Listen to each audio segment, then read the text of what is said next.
এক গ্রামে এক কৃষক বাস করত। তার দুটি মেয়ে ছিল। বড় মেয়ের নাম নীলা ও ছোট মেয়ের নাম কালো।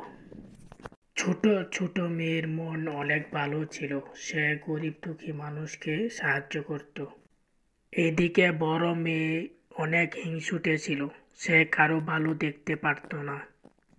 তারা অনেক আফসোস করত তারা কেন কালো এবং নীল।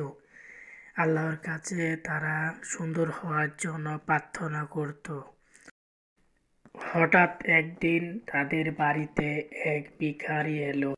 মা, বাড়িতে কেউ আছো? আমার একটু খেতে দিবে, আমার অনেক ক্ষুধা লেগেছে। তখন ছোট মেয়ে খাবার নিয়ে এসে তাকে একটু খাবার দেয়। ভিখারি তখন ওই খাবার আনন্দের সাথে খেয়ে তাকে বলতে লাগে, আমার কাছ থেকে তুমি আমাকে খেতে দিলে, কি চাও তুমি বলো। তখন ছোট মেয়ে বলে, আল্লাহ আমাকে কালো বানাইছে, আমি যদি সুন্দর হতে পারতাম। এই কথা শুনে ভিখারি বলে, এই নাও জাদুর আয়না।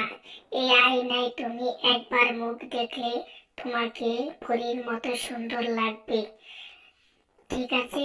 কিন্তু তুমি ভুলেও এই আয়নায় দ্বিতীয়বার মুখ দেখবে না, তাহলে তুমি অনেক কুৎসিত হয়ে যাবে। এও নাও জাদুর আয়না। এই বলে ভিখারি চলে গেল।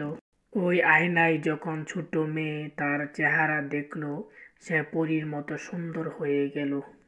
বড় মেয়ে নীলু যখন তাকে দেখলো, তখন তাকে জিজ্ঞেস করলো, তুমি এত সুন্দর কিভাবে হলে, আমাকে বলো।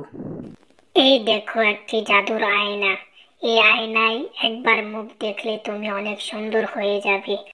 এই বলে জাদুর আয়নাটা তার বড় বোন নীলুকে দেয়। নীলু এই আয়না নিয়ে তার ঘরে চলে যায়। নীলু বলতে থাকে, এই আয়নায় সে একবার মুখ দেখে এত সুন্দর হয়েছে, আমি এই আয়নায় দুইবার মুখ দেখব, তাহলে আমি অনেক সুন্দর হয়ে যাব। এই ভেবে একবার যখন সে আয়নায় মুখ দেখে, তখন সে অনেক সুন্দর হয়ে যায়। আবার যখন সে মুখ দেখে, তখন সে আগের অবস্থায় ফিরে আসে। সে আবার নীলু হয়ে যায়। তখন সে ওই আয়নাকে বলে, তুমি খারাপ, তুমি আমাকে আবার কালো বানিয়ে নীলু বানিয়ে দিয়েছো। আবার যখন আয়নার কাছে যাই, আয়নাটি গায়েব হয়ে যায়। তখন নীলু কাঁদতে থাকে। আমি অনেক লোভ করেছি, এজন্য আমার এই অবস্থা।